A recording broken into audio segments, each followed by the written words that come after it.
Hello प्यारे बच्चों, अभी तक हमने सीखी थी सिंपल वाली मल्टीप्लाई। मतलब सिंपल वाली मल्टीप्लाई थी और उसमें एक अंक से मल्टीप्लाई थी। एक अंक से मल्टीप्लाई करने मतलब एक अंक था यहाँ पर, एक अंक से हम इसको मल्टीप्लाई करना, एक अंक से गुणा कर रहे थे और उसमें दशमलव लगा रहे थे। कहाँ लगा थे वो मैंने बताया था। हम सीखेंगे दो अंक से गुणा करना, दो अंक से मतलब दो अंक वाली गुणा, जिसे बोलते हैं दोहरी गुणा, डबल मल्टीप्लाई। तो हम कैसे करते हैं और पॉइंट कहाँ लगाएंगे ये भी बताऊंगा इसमें।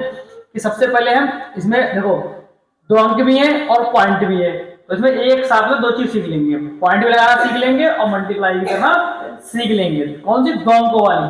सबसे पहले हम पहला सवाल करते हैं। पहला सवाल क्या है हमारा?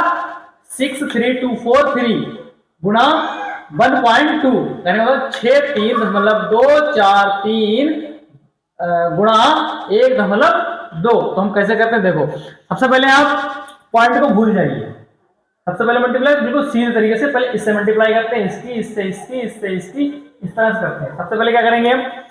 3 दूनी 6, 4 दूनी 8, 2 दूनी 4, 3 दूनी 6 और 6 दूनी 12। ये तो हो गया हमारा सिंपल मल्टीप्लाई। यहां तक तो सभी लोग जानते हैं कैसे मल्टीप्लाई होती। अब यहां पर अंक लगा है दूसरा, मतलब दोहरा अंक है। एक अंक से तो मल्टीप्लाई कर दी, अब दूसरे अंक से फिर से मल्टीप्लाई कर दी। इसके लिए एक नियम होता है, अगर वो नियम नहीं लगाओ तो सवाल द्वारा वगैरह गलत हो जाएगा। इसके लिए हमने क्या रखेंगे? सबसे पहले क्या करेंगे, यहाँ पर लगाते हैं क्रॉस, मतलब मल्टीप्लाई का निशान। जब दूसरी मल्टीप्लाई करेंगे, इस वाली मल्टीप्लाई की तो हमने कोई निशान यहाँ पर नहीं लगाया, लेकिन जब दूसरी मल्टीप्लाई दूसरे अंक से मल्टीप्लाई करते हैं, दूसरे अंक से गुणा करते हैं, सबसे पहले लगाते हैं गुणा का चिन्ह। अगर ये चिन्ह नहीं लगेगा तो सवाल पूरा गलत हो जाएगा। तो हमने पॉइंट लगा यहाँ पर लगा दिया क्रॉस, मतलब गुणा का चिन्ह, इसे बोलते हैं क्रॉस। अब तो 3 एकम 3, अभी तक इसका टेबल पढ़ा, इसमें इसका इसमें अब इसका पढ़ेंगे। 3 एकम 3, 4 एकम 4, 2 एकम 2, या एक का टेबल 2 तक पढ़ लो, बात वही है। 2 एकम 2, अंक नीचे बिल्कुल अंक लिखेंगे, और 3 एकम 3, 6 एकम 6। अब यहां पर लाएंगे हम एक। अब देखो यहां पर क्या करते हैं। यहां तक तो सबको पता है कि ऐसे हो गया, यहां तक सीख लिया आप लोगों ने। अब इसमें क्या है, अभी इसका आंसर नहीं आया, खाली हमने गुणा कर दिए। अगर एक अंक वाली होती तो वही आंसर हो जाता, लेकिन हमने गुणा कर दी। पहले एक अंक से गुणा करी, फिर दूसरे अंक से गुणा करी, तो पहले अंक वाली गुणा ये है, दूसरे अंक वाली गुणा ये है। अब क्या करेंगे, अभी आंसर नहीं, दोनों का अलग अलग लिख लिया गुणा, तो दोनों का आंसर निकालने के लिए क्या है, एक है, एक व्यक्ति है, एक व्यक्ति है, मतलब एक मार्कर 10 पैसे जे हैं, 10 रुपए जे हैं, 10 रुपए जे हैं, अलग अलग है। अब इनको दोनों को हम जोड़ेंगे तो हमें पता चलेगा कितना है। तो इसके लिए क्या करेंगे, यहाँ पर सिंपल सा एक तरीका है, यहाँ पर इसको जोड़ का निशान लगा देंगे। जोड़ का निशान लगा दिया। अब इन दोनों को पहले अंक वाली, पहले अंक की जो वैल्यू लिख ली वो और दूसरे अंक की जो वैल्यू लिख ली उसको, इन दोनों को जोड़ देंगे। सबसे पहले जोड़ेंगे, सबसे पहले 6 के नीचे कुछ नहीं गुणा कर 3 में, तो 6 का 6 आ जाएगा। अब यहाँ पर है 8, 8 और 3 कितना होता है, ये वाला है 8 और 3 11, 11 का 1 हासिल लगा 1, 4 4 8 हासिल वाला 1 9, 6 2 8, 3 2 5, 1 6 7। अब यहां तक भी हम पहुंच गए। अब देखो क्या होता है, यहां तक पहुंच गए। अब सबसे समस्या क्या है, दिक्कत कि हम दशमलव कहां लगाएं। दशमलव लगाने का तरीका क्या है, जितने अंक ऊपर है, मतलब जी अंक है 1 2 3 4, जितने अंक ऊपर होंगे उतने ही यहाँ पर हम नीचे दशमलव इधर से गिनेंगे। 1 2 3 4 जितने भी होंगे उनके बाद दशमलव लगा देंगे। सिंपल सी बात है, बस ऊपर अंक गिनना है कितने, 1 2 3 4 अंक है, तो 4 अंक बाद नीचे दशमलव लगा देंगे। 1 2 3 4, 4 अंक के बाद हमने यहाँ पर दशमलव लगा दिया। बस यही हमारा आंसर होगा। इसी तरह हम अगला सवाल करेंगे। देखो दशमलव के लिए भूल जाओ, सिंपल से पहले गुणा करो। सिंपल गुणा कैसे करते हैं वो करो। 2 दूनी 4, 4 दूनी 8, 6 दूनी 12, 12 के 2 हासिल लगा 1, इसे बोलते हैं टेबल। ये तो सब लगाना जानते हो, इसको हासिल को ना भूलना है। हासिल जैसे 9 से ऊपर जो भी अंक आएगा 10 11 12 तक, जो 2 अंक वाले जितने होंगे उसमें हासिल लगेंगे। फिर 3 आ गए तो 9 से ऊपर जो भी संख्या होगी उसमें हासिल लगाएंगे। फिर 2 दूनी 4, 4 1 5। अब क्या करेंगे, हम एक सिंगल से कर दी। अब जब डबल अंक से करते हैं, दूसरे वाले अंक से करते हैं, तो क्या करते हैं, यहाँ पर क्रॉस का निशान लगा देंगे। यहाँ पर लगा दिया क्रॉस का निशान।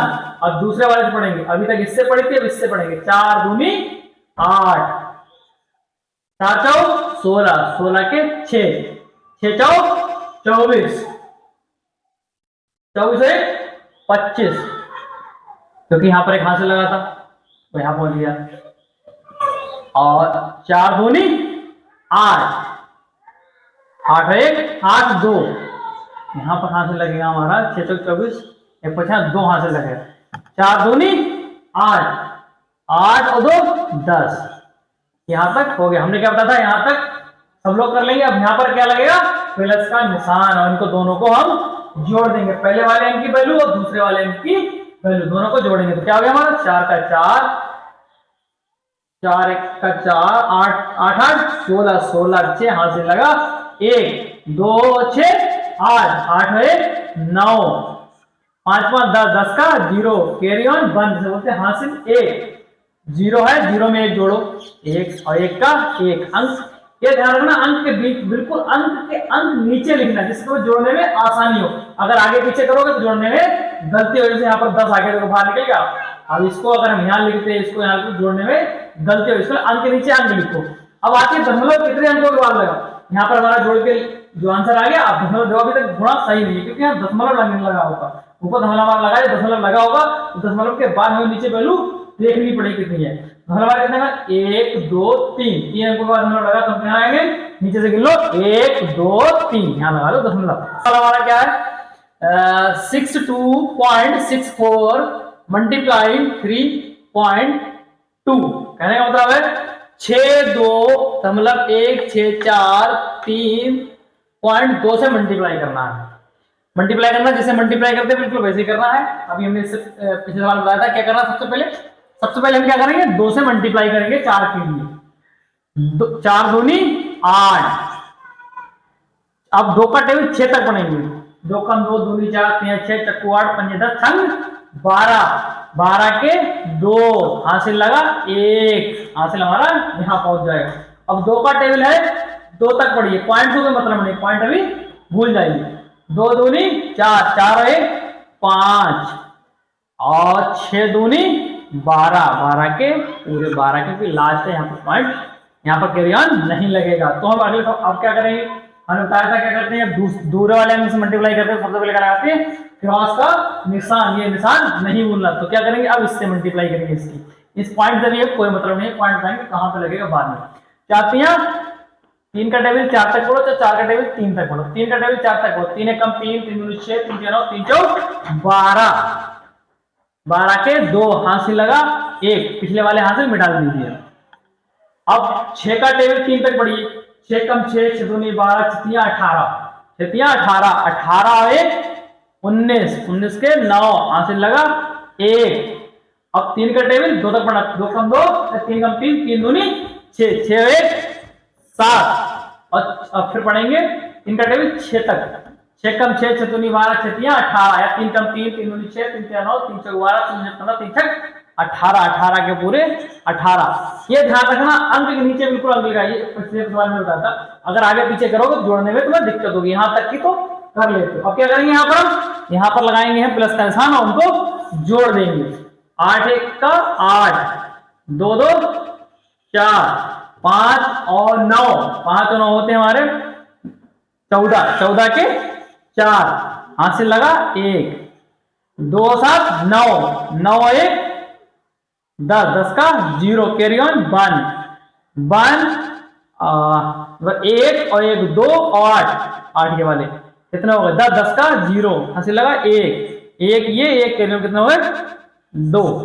हमारा ये आंसर आ गया। अभी ये आंसर ठीक नहीं, हमने क्या बताया था, हम गिनेंगे पॉइंट, पॉइंट ऊपर कितने देखो 1 2 पॉइंट जो हो गए और ये पॉइंट 2 है, पॉइंट 2 जा वो कोई अंक कितने हैं रबिनो 1 2 और 1 जे है, मतलब इस वाले पॉइंट से जे वाले अंक गिने जाएंगे, इस वाले पॉइंट से नीचे वाले अंक गिने जाएंगे। तो क्या मतलब है 1 2 1 2 3, हमारा कितना 1 2 3 यहाँ पर पॉइंट लगाना। लेकिन एक गलती ये मत करना समझो कि हाँ एक पॉइंट जे लगा, एक पॉइंट जे लगा, 2 पॉइंट लगा दो, इसका यहाँ पॉइंट लगेगा और उस ऊपर वाले का यहाँ पॉइंट लगेगा। ये गलती नहीं करनी है, दो तीनों को एक ही बार में गिन लेना है। नीचे कितने अंक ऊपर कितने पॉइंट एक ही बार लगेगा, इस तरह सवाल लगा देंगे। आशा है कि आपको वीडियो समझ में आई, तो वीडियो को लाइक कीजिए और शेयर कीजिए, चैनल को सब्सक्राइब जरूर कर लीजिए। अगले वीडियो में आपको बताऊंगा मैं दशमलव वाली भाग कैसे होगी।